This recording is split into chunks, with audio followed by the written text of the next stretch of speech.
What up, Get Up Nation? My name is Ben Biddick, the host of the Get Up Nation podcast and co-author of Get Up, The Art of Perseverance with former Major League Baseball player and CEO of Lurong Living, Adam Greenberg. Recently, I had the honor and privilege of speaking with Ernie Mariscal, a United States Army veteran who now performs motivational speaking and provides life coaching to others. More than 20,000 people follow his Facebook page at Ernie Mariscal 90, where he provides motivational messages for those seeking to overcome the challenges in their lives. We discuss Ernie's childhood of abuse and homelessness and how military service awakened him to his personal value. He describes the pleasure he experienced in his ability to help even the most difficult personalities accomplish their mission regardless of how austere the circumstances were. He provides refreshing insights into the value of authenticity during the difficult transition into the civilian world, and relishes helping others develop their resilience as they face adversity in their lives. Ernie, thank you for joining me on the Get Up Nation podcast. Thank you for having me. So tell me about you, Ernie. You live in California. Yes, I live in Southern California. I live about 2 hours east of San Diego. In some of the content that you've put out, you've mentioned how you experienced trauma and homelessness as a young person. Will you share some of what you experienced as a child with Get Up Nation? Yes. At 5 years old, I went through physical abuse, and as I was getting older, I would go through other things, such as bullying at school. But going through trauma, it's like I projected back what was going on with me, and I became a bully, and I would be physical with other kids, and it would make me feel better by beating these kids up because I had no self-esteem. And so me being stronger than these other weak kids would make me feel better about myself. It was like kind of an addiction to me. And as I got older, my teenage years, at 16 years old, I was kicked out of my house. And I was basically going from friend's house to friend's house and basically really didn't have a set place to live. It was pretty rough going through things like that. And also what I did is I got into selling drugs. And with that, it brought me so-called friends. But again, it was really nothing solid because these friends were just around me because of what I had, not because they liked me. So from there was one incident where one day I was at you can call it a crack house, and I was so hungry that day that I went into the kitchen and I grabbed a glass and I grabbed some milk to pour in that glass. And when I poured the milk into that glass, nothing but roaches came out of that. Yeah. It was pretty disgusting.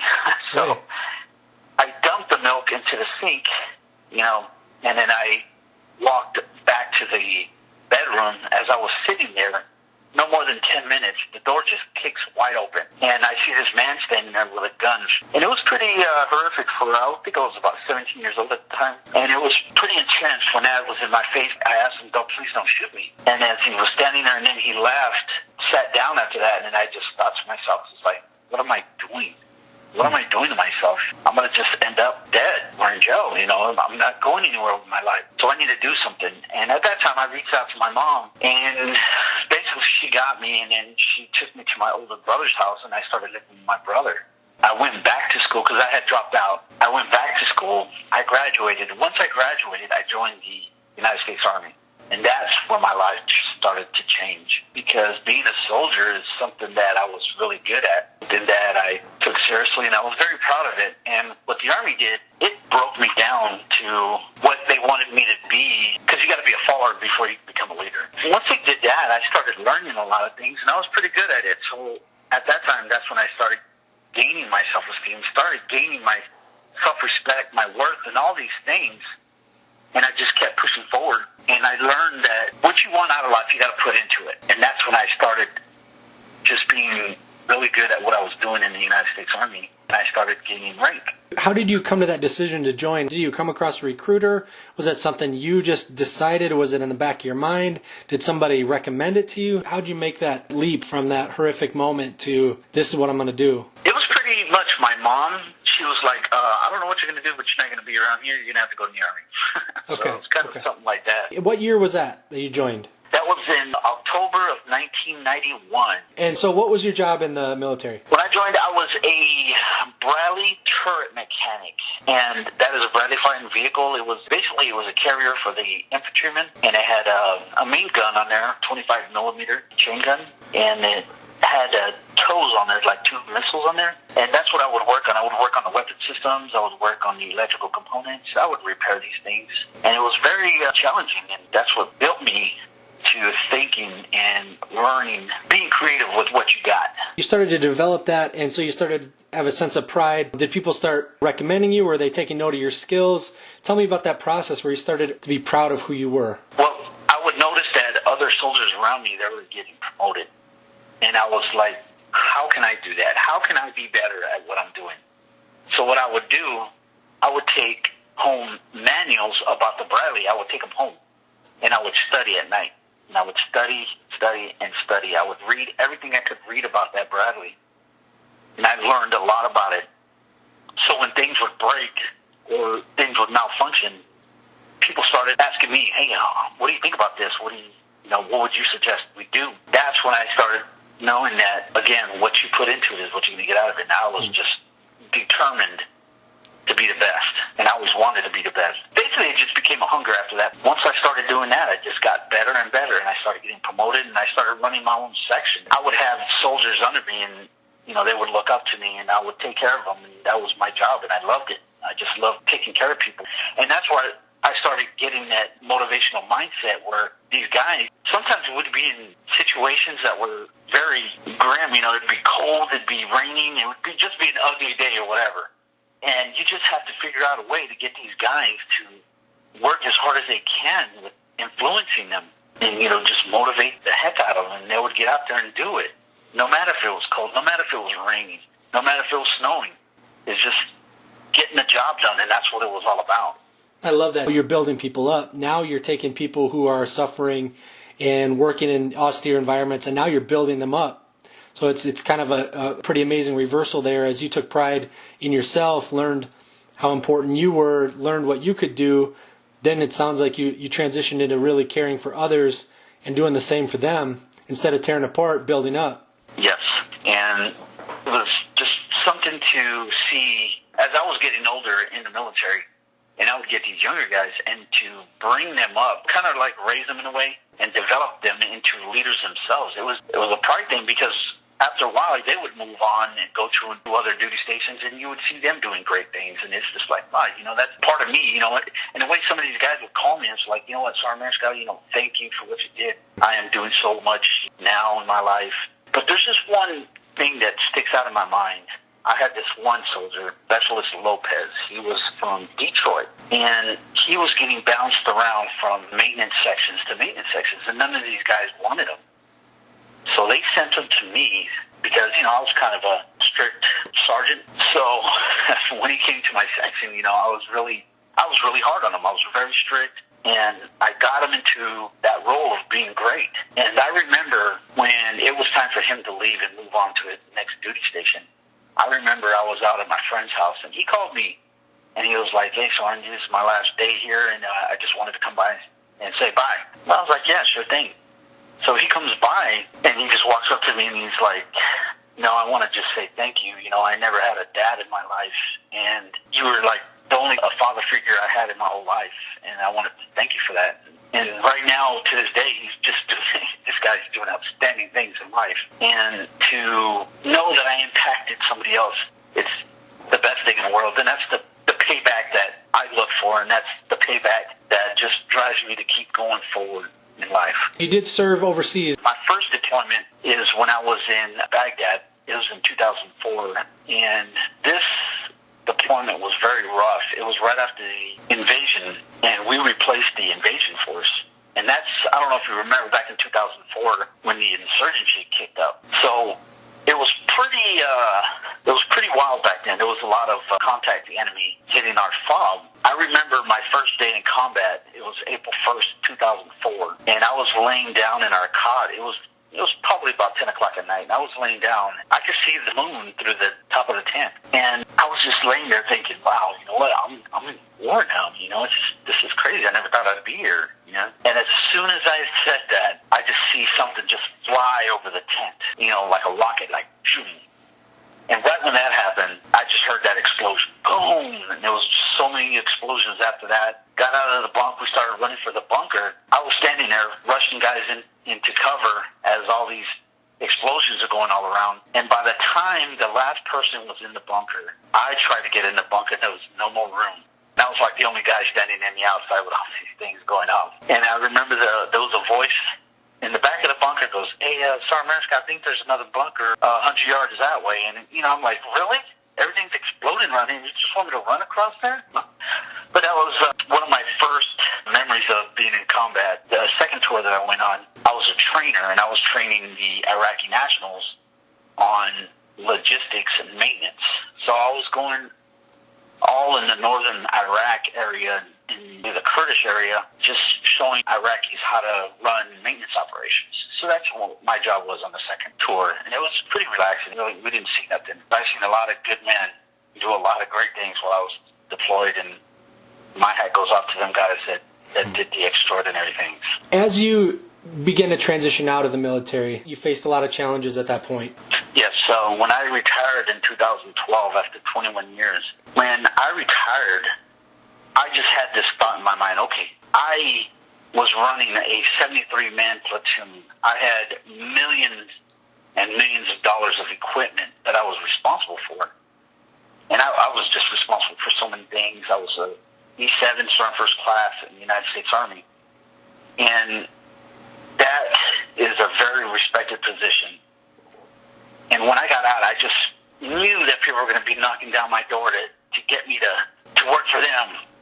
And when I retired, it was just like no phone calls, nobody knocking on the door. There was nothing. That's when a lot of the trauma came back. As far as my self-esteem again, it was like, well, maybe you weren't good enough. These voices, and I call that the voices of giving up. And they were, basically starting to get louder than my positive voices.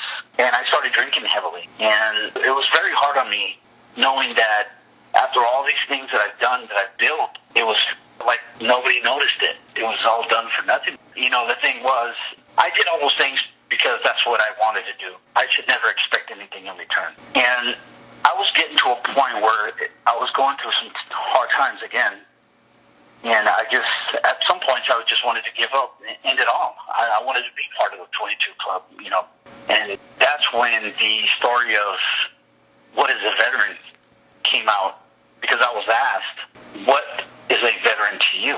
And that takes me back to Sergeant Chatham, another incident that I had in the Army, and it's something that's so motivational to me, and it just brings up my spirits every time I talk about it. But the transition was very hard for me, because once I had to deal with civilians, I didn't know how to deal with civilians. I didn't know how to be a civilian at a job, because all I ever knew how to do was give orders and make things happen. And now you got to follow every protocol, every law, everything. You got to just be what the company says you got to be. And if you go outside that line, there's repercussions for it. It was very hard for me to be a civilian, and I still have hard times for it. But I learn, I adapt. Those are some of the things that now I'm just going through my second marriage now. So it was something that was very hard, and I'm barely getting over that. Did you seek out care at the VA? What was your experience like in dealing with the VA? When I did retire and I was going through my hard times, I did reach out for help. And I remember I went to see a mental health provider, and I want to say within 5 minutes, or probably not even that many minutes, I went in there and the guy asked me like 3 questions, and I answered them. And then he goes, all right, I'm going to prescribe you some anti-anxiety pills, and you're good to go. And I'm like, so what's wrong with me? He was like, oh, you have PTSD. And I was like, okay, well, what do we do now? He was like, oh, you just take this medication and you'll be good. And I was like, is that it? That's not solving a problem. It's just putting a Band-Aid on a wound. So that's what I had to deal with. I did start talking to a therapist, and a lot of my childhood trauma came out when I started talking to a therapist, and also the trauma of being in combat, because in 2004 to 2005, being over there, every day not even knowing if you're going to be alive the next day, that kind of puts a lot of pressure on your mind and body. It changed me a lot, and so those were some of the things that I had to deal with the VA. And the VA in San Diego, I have no bad things to say about them. They've been good for me, because I knew at the time there was so many guys going through the treatments, and they had to hurry everybody up, and I understand that. It's just something that we got to deal with. But now I know it's a lot better, so I got to give them that. What was the most helpful for you in that moment? The most helpful thing was talking about my experiences. Going into a therapist or a psychiatrist, you got to be open, because if you're not open, you're not going to get anything solved. And see, a lot of times us, veterans, we don't like to be weak. We don't like to just expose ourselves or be vulnerable to others. And that's some of the problems that we have. But I, opened up and said what I had to say and just left it all out there. And that's when a lot of things started happening that bettered my life. Is that the point where you began to really feel the value of your message and to start to speak? You wanted to share your experiences. You wanted to lift people up. You wanted to give them hope and to motivate them. Yes. I've had already 4 of my friends, and I'm not going to even say friends, 4 of my brothers, they've already committed suicide. And I would really get upset, why is this happening? But again, lots of veterans, we don't open up. We like to keep everything in. We don't want to be weak. And I think it's very courageous to go out and get help. Agreed. And we just bottle that stuff up. And that's that isolation that kills. And I just applaud, your willingness to do the things that you've described here. And I hope that this is something that reaches anybody who's thinking about this, who's having suicidal thoughts, who is having difficulty dealing with everything that's happened to them during their service, because you are an amazing example of someone who selflessly served and then clung to the hope and clung to the belief that your life has value. There's a reason behind the things that are happening to you, and you're going to go out and get it. And you're going to go out and achieve things. And what once was a job fixing tanks, what once was performing at a high level, then became this sense of, I'm going to live, I'm going to survive, I'm going to make the most of life. A chapter in my life is starting, a chapter in my life has come to a close. But to have that bravery and that perseverance and that resilience to say, that's not it for me, I'm going to keep going. It's so admirable, and it's a message that so many need to hear. So basically, at this point, I just want to thank you for doing that and for sharing that and for being that brave example and that brave leader. I hope it resonates with Get Up Nation. If there's any people, even if they have no military background, even if they're going through a transition that has nothing to do with military to civilian, but other transitions, that they can know that fighting spirit, that warrior within, it says, no, I'm not going to let this end me. I'm going to actually do that frightening thing of making myself vulnerable, of articulating my emotions about this and finding some answers. Exactly. And a lot of the times that I talk to people, and again, I talk to people that haven't even been in the military. And my thing is this. When I talk to them, I go, look, y'all have been through some things in life, but if those things didn't happen to you, we wouldn't be who we are. That's a part of us now, whether you like it or not. Mm-hmm. So you can let that beat you, or you can use that as fuel to conquer everything in your path, because you already beat that.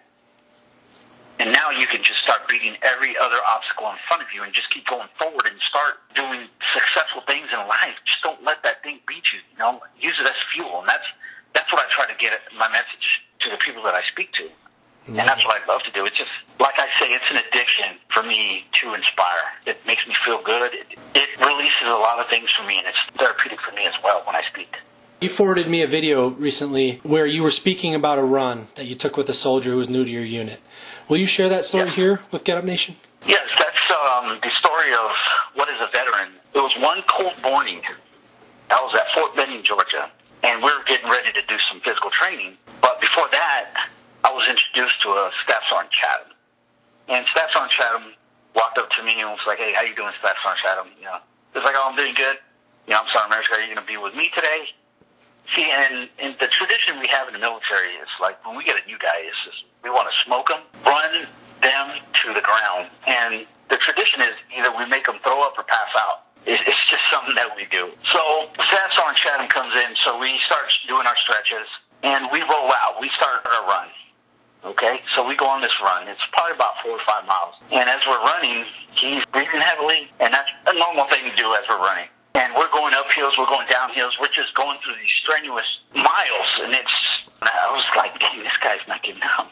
So, I'm going and going. So finally we get up to this hill, and it was called the Cardiac Hill, which is in Fort Benning, Georgia. It's a pretty famous hill there. And it's called Cardiac Hill for a reason. So as we climb that, and we get back to the start point, it was like, all right, hey, how you feeling, Sergeant Chatham? It was like, I'm feeling good, but it's just my legs bothering me a little bit. And I was like, okay, well, hey, at 9, we're going to go ahead and meet at the motor pool. And the motor pool is where we worked because we were instructors at the time. So we meet up at 9 o'clock. And I'm already there at work. And Sergeant Chatham's walking through the door. And as he's walking towards me, I can see him limping a little bit. So as he's getting closer, and I'm like, "Are you all right?" He was like, "Yeah, I'm good. Just my leg's bothering me a little bit." And I was like, "Oh, okay. Well, I can go get you some tissues," making fun of him. And he, laughed it off a little. So he sits right in front of me, right across from me. And he bends over as he's sitting down and starts lifting up his pant leg. And as I'm watching him do this, and everything just slowed down. And as he's doing that, lifting his pant leg, and with every inch that just exposes of his leg, I start noticing this guy's an amputee. And all the proudness that I had started turning into guilt as to what was I doing, but I never knew he was an amputee. And then he tells me how a year prior, he lost his leg in Iraq from an RPG, a rocket-propelled grenade, ripped through his Bradley and tore his leg off. And he then told me how he had to learn how to walk again. He had to learn how to be a dad again. He had to learn how to be a husband again with one leg. Not once did he ever ask me during the run if I could slow down. "Hey, Sergeant Mariscal, can you slow down because I have one leg? Hey, Sergeant Mariscal, can you take it easy because I have a fake leg? Hey, Sergeant Mariscal, can you feel sorry for me?" Not once did he ever ask me to feel sorry for him. And not once did he ever feel sorry for himself doing all these things. That's when I knew that's what a veteran is. Right there, right in front of me, was a veteran. We're all the same way. We all have the same mentality where we don't give up. Yes, we get knocked down, and yes, we go through some tough stages in life. But we get back up, and we conquer those things. And that's what I always try to tell my guys, is that we can do anything we put our mind to. And this is the story that I use because I was there and I've seen this firsthand of what this veteran is capable of and what he did. What message do you have for service members who are getting out of the military today and experiencing the process of transitioning into civilian life? Do you have any advice or insights? What would you like to share with them? My main thing is stay focused, take one day at a time, stay away from alcohol. If you're feeling down, go get something that you can focus your mind on that's positive, such as reading. Go to the gym. Do something that's positive. Do something that's going to challenge you. Go volunteer. Go coach a team. Go do something. If you're going to be sitting there drinking that bottle, those voices that I was telling you about of giving up are going to get louder. And those voices of positivity is going to get less and less, and they're going to get lower. And those negatives will start being loud and overpower those positives. And I just got to say this. Keep pushing and do not give up. Ernie, I always end the show with 6 questions to help my listeners understand the why within my phenomenal guests. Will you run through these 6 questions with me? Yes, sir. Who are you thankful for today? I would like to thank God, because without Him, none of this would be possible for me. And I want to thank my mom and my kids. They're my fuel. And now that we've covered who you're thankful for today, what are you thankful for today? For life. I'm thankful that life challenges me, because without challenge, there's no growth. And how do you fuel the fire within you? By helping others, by inspiring others. What is one thing adversity taught you to value? That is a good question. And that would be to believe in oneself. Because nobody can feel sorry for you. Whatever you want to do in life, you've got to do it for yourself. And what I mean by that is, we all look for things to make us happy, but happiness is within us. And that's where you get happiness. Once you figure that out, and once you know that it takes you and you alone to push you across that threshold to beat that obstacle, the sky's the limit. What are you doing today you never thought you could? Speak in front of people. It's just to stare out there and when you're speaking, and just all the eyes are looking at you, and this is awesome. And what will you do tomorrow that you never thought you could? Be better. Be better every day. Ernie, how can people learn more about you and your work? I'm on YouTube. I'm on Facebook, Ernie Mariscal. Please come and follow me. I'm on Instagram, Ernie Mariscal, or Mariscal90. Look for me. And please, if you'd like to reach out to me and I'll speak to you, I have no problems, day or night, helping any person that needs help. That's what I do, and that's what I'm here for. Thank you, Ernie Mariscal, for joining me on the Get Up Nation podcast. Life is mysterious. All too often, the world looks for the elite special ops movie star billionaire to guide us toward a magical existence free of pain and adversity. When in reality, sometimes the one who leads us toward our light is a person willing to be authentic, willing to come clean about their own adversity, to share their failures and their fears, to help us get to a place where we can do the same. Get Up Nation, thank you for joining me here yet again to find those present moments where we discover the infinitely amazing world we are immersed in. It's an honor to be here with you.